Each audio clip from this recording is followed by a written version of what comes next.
Hello दोस्तों, कैसे हैं आप सब। उम्मीद करते हैं आप सभी अच्छे होंगे। दोस्तों, आज रक्षाबंधन है, तो सबसे पहले आप सभी लोगों को रक्षाबंधन की ढेर सारी शुभकामनाएं।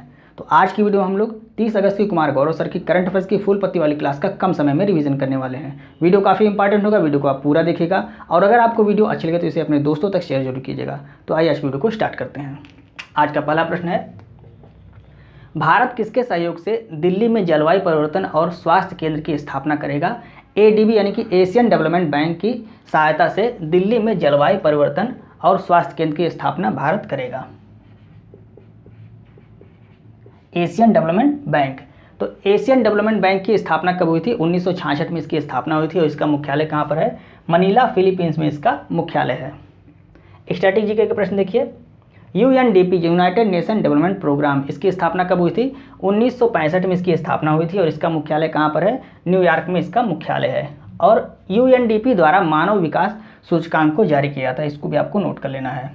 विश्व बैंक की स्थापना कब हुई थी? 1944 में। मुख्यालय कहाँ पर है? वाशिंगटन डीसी में इसका मुख्यालय है। और यह लॉजिस्टिक परफॉर्मेंस इंडेक्स किसके द्वारा जारी किया जाता है? विश्व बैंक के द्वारा जारी किया जाता है, इसको भी आपको नोट करना है। WHO यानी कि वर्ल्ड हेल्थ ऑर्गेनाइजेशन, इसकी स्थापना कब हुई? 7 अप्रैल 1948 में इसकी स्थापना हुई। मुख्यालय कहाँ पर है? जेनेवा, स्विट्जरलैंड में इसका मुख्यालय है और इसके अध्यक्ष कौन है? डॉक्टर टेड्रोस इसके अध्यक्ष हैं। ये सभी जानकारी आपको नोट कर लेनी है, मोस्ट इंपॉर्टेंट है। आइए दूसरा प्रश्न देखते हैं। हाल ही में 17वीं global environment facility GEF assembly कहाँ आयोजित हुई है? कनाडा में इसका आयोजन किया गया है। कनाडा में आयोजन किया गया है। कनाडा में कहाँ पर? वैंकूवर, कनाडा में इसका आयोजन किया गया है। इसके लिए एक फंड जारी किया गया है, नाम क्या है? Global biodiversity framework fund launch किया गया है। GEF यानी कि ग्लोबल एनवायरनमेंट फैसिलिटी GEF, इसकी स्थापना कब हुई? 1992 में इसकी स्थापना हुई और उद्देश्य क्या है इसका? तो पर्यावरण की सुरक्षा के लिए वित्तीय सहायता प्रदान करना इसका उद्देश्य है। 64वीं GEF की बैठक कहाँ पर आयोजित की गई थी? तो इसकी बैठक ब्राज़ील में आयोजित की गई थी। अब आपको याद रखना है, 64वीं GEF यानी कि ग्लोबल एनवायरनमेंट फैसिलिटी की बैठक कहाँ पर आयोजित की गई थी? ब्राज़ील में इसका आयोजन किया गया था। यहाँ पे आपको कमेंट करके बताना है मॉन्ट्रियल प्रोटोकॉल कब हुआ था। मॉन्ट्रियल प्रोटोकॉल ओजोन परत के संरक्षण के लिए इसका आयोजन किया गया था। कब किया गया था आयोजन, ये आपको कमेंट करके बताना है। कनाडा की राजधानी क्या है? ओटावा कनाडा की राजधानी है। यहाँ के प्रधानमंत्री कौन है? जस्टिन ट्रूडो यहाँ के प्रधानमंत्री हैं। COP15 का आयोजन कहाँ पर किया गया था? मॉन्ट्रियल, कनाडा में किया गया था। उद्देश्य क्या था? तो जैव विविधता के संरक्षण के लिए इसका आयोजन किया गया था। किसका? COP15 का आयोजन किया गया था। तो इस सभी पॉइंट को आपको नोट कर लेना। COP15 का आयोजन जैव विविधता के लिए कहाँ पर किया गया था? मॉन्ट्रियल, कनाडा में किया गया था। नेक्स्ट प्रश्न है, हाल ही में केंद्रीय मंत्री नितिन गडकरी ने किस कंपनी द्वारा विकसित दुनिया की पहली 100% एथेनॉल संचालित कार का अनावरण किया है? टोयोटा कंपनी द्वारा इसका निर्माण किया गया है। टोयोटा कंपनी द्वारा इसका निर्माण किया गया है। 100% एथेनॉल संचालित कार है। तो भारत की या दुनिया की सबसे पहली 100% एथेनॉल संचालित कार को किसने बनाया है? टोयोटा कंपनी ने बनाया है। इसमें ईंधन कौन से फ्यूल का उपयोग किया जाएगा? E85 फ्यूल का उपयोग किया जाएगा। यह BS6 मानक पर आधारित ईंधन है। आपको याद रखना है, BS का मतलब क्या होता है? भारत स्टेज 6 मानक का ईंधन है। कौन सा ईंधन? E85 ईंधन आपको याद रखना है। अगर आपसे पूछता है 100% हाइड्रोजन संचालित पहली कार का नाम क्या है? मिराई इसका नाम है और किस कंपनी द्वारा बनाया गया? टोयोटा कंपनी द्वारा इसको भी बनाया गया था। तो 100% हाइड्रोजन संचालित कार यह भी टोयोटा कंपनी ने बनाया और 100% इथेनॉल संचालित कार इसको भी टोयोटा कंपनी ने बनाया। दोनों आप नोट कर लीजिए। आइए हम नेक्स्ट प्रश्न को डिस्कस करते हैं। चौथा प्रश्न है, हाल ही में राष्ट्रीय खेल दिवस 2023 कब मनाया गया? 29 अगस्त को इसको मनाया जाता है। राष्ट्रीय खेल दिवस को 29 अगस्त को मनाया जाता है। किसकी जयंती पर? मेजर ध्यानचंद की जयंती पर इसको मनाया जाता है। मेजर ध्यानचंद का जन्म कब हुआ था? 29 अगस्त 1905 को इनका जन्म हुआ था। कहाँ पर? प्रयागराज, उत्तर प्रदेश में इनका जन्म हुआ था। शुरुआत कब हुई थी मेजर ध्यानचंद खेल दिवस मनाए जाने की? शुरुआत कब से की गई? 2012 से इसकी शुरुआत की गई थी। थीम क्या है 2023 की? खेल समावेशी और फिट समाज, ये 2023 की थीम है, इसको भी आपको नोट कर लेना है। मेजर ध्यानचंद ने 1928 ओलंपिक में, जो कहाँ पर हुआ था? एम्स्टर्डम, नीदरलैंड में हुआ था। 1932 ओलंपिक जो लॉस एंजल्स अमेरिका में हुआ था, और 1936 ओलंपिक जो बर्लिन जर्मनी में हुआ था, इसमें इन्होंने गोल्ड मेडल जीता था। इसको भी आपको नोट कर लेना है। नेक्स्ट प्रश्न है, हाल ही में बीसीसीआई के सभी घरेलू और अंतर्राष्ट्रीय मैचों के शीर्षक प्रायोजक का अधिकार किसे मिला है? आईडीएफसी फर्स्ट बैंक को दिया गया है। शीर्षक प्रायोजक का मतलब टाइटल स्पॉन्सर किसको दिया गया है? आईडीएफसी फर्स्ट बैंक को दिया गया है।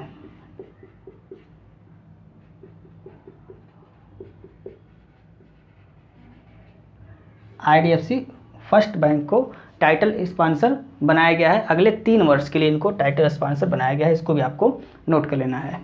जेप्टो ये क्या है? अभी 2 दिन पहले आपने पढ़ा हुआ था। जेप्टो क्या है? ये 2023 का भारत का पहला यूनिकॉर्न है। यूनिकॉर्न किसको कहा जाता है?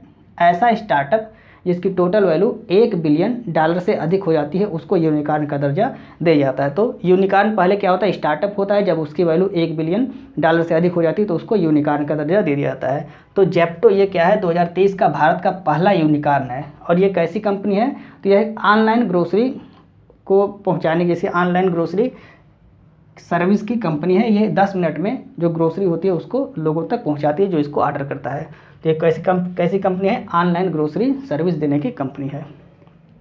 नेक्स्ट प्रश्न है, हाल ही में पश्चिमी क्षेत्रीय परिषद की 26वीं बैठक का आयोजन कहाँ पर हुआ है? गांधीनगर गुजरात में इसका आयोजन किया गया है।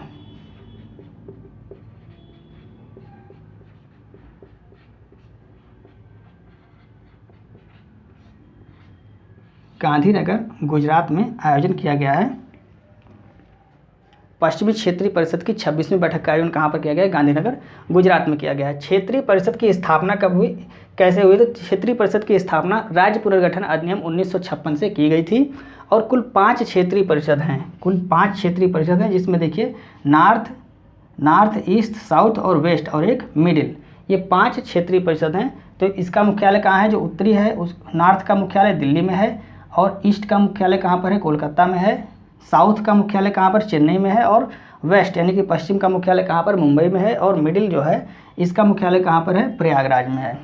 ये आपको नोट कर लेना है। और एक अभी हाल ही में बनाया गया है नॉर्थ ईस्ट क्षेत्रीय परिषद। तो नॉर्थ ईस्ट क्षेत्रीय परिषद को, इसकी स्थापना कैसे की गई है? तो इसकी स्थापना 1971 के अधिनियम से की गई है। और इसका मुख्यालय कहाँ पर है? शिलांग मेघालय में इसका मुख्यालय है। और इसमें कुल 8 राज्य हैं, इसको भी आपको नोट कर लेना है।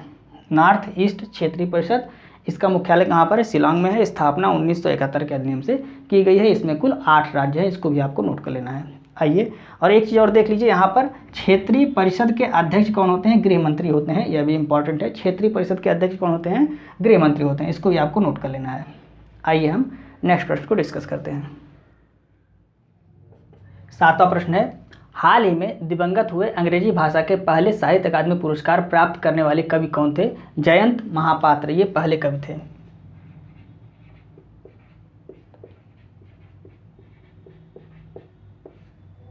जयंत महापात्र ये पहले कवि थे जिन्होंने अंग्रेजी भाषा में साहित्य अकादमी पुरस्कार प्राप्त किया था। उपन्यास कौन सा था? रिलेशनशिप ये उपन्यास का नाम था। इसके लिए 1981 में इन्हें किसको? जयंत महापात्र को अंग्रेजी भाषा का पहला साहित्य अकादमी पुरस्कार दिया गया था। स्टैटिक जीके के प्रश्न देखिए। CR राव ये कौन थे? इनका भी हाल ही में निधन हो गया है। यह एक प्रसिद्ध गणितज्ञ और सांख्यिकीविद थे।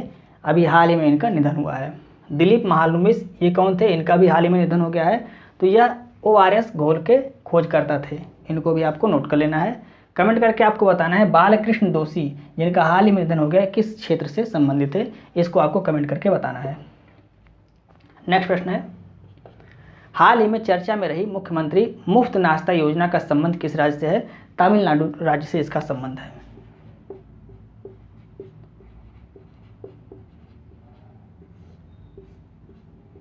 मुख्यमंत्री मुफ्त नाश्ता योजना किस राज्य की योजना है? तमिलनाडु राज्य की योजना है। शुरुआत कब हुआ था? 2022 में मदुरई से इसकी शुरुआत हुई थी और अब इसको संपूर्ण राज्य में लागू कर दिया गया है। 2022 में मदुरई से इसकी शुरुआत हुई थी, लेकिन अब संपूर्ण राज्य में इसको लागू कर दिया गया है। कैसी योजना है? तो क्लास यानी कक्षा 1 से 5 तक के छात्रों को मुफ्त नाश्ता दिया जाएगा। तो कक्षा 1 से 5 तक के छात्रों के लिए मुफ्त नाश्ता दिलाने की यह योजना है, आपको नोट कर लेना है। मदुरई किस नदी के किनारे है, ये आपको कमेंट करके बताना है। तमिलनाडु के मुख्यमंत्री कौन है? M.K. स्टालिन, ये तमिलनाडु के मुख्यमंत्री हैं।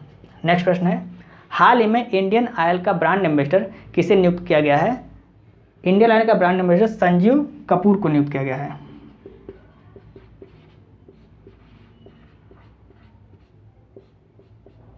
संजीव कपूर को इंडियन ऑयल का ब्रांड एम्बेसडर नियुक्त किया गया है। इंडियन एक्स्ट्रा तेज का ब्रांड एम्बेसडर इनको नियुक्त किया गया है। इंडियन ऑयल की ही इंडियन एक्स्ट्रा तेज यह है कंपनी, इसका ब्रांड एम्बेसडर किसको बनाया गया है? संजीव कपूर को बनाया गया है। बीपीसीएल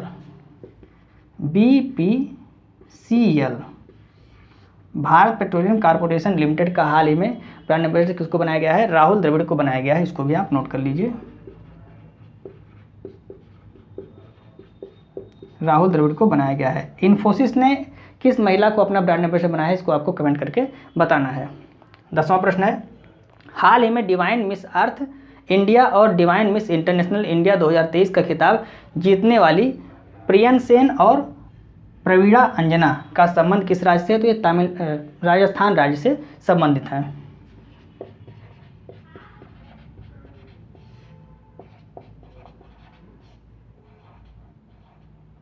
राजस्थान राज्य से संबंधित हैं।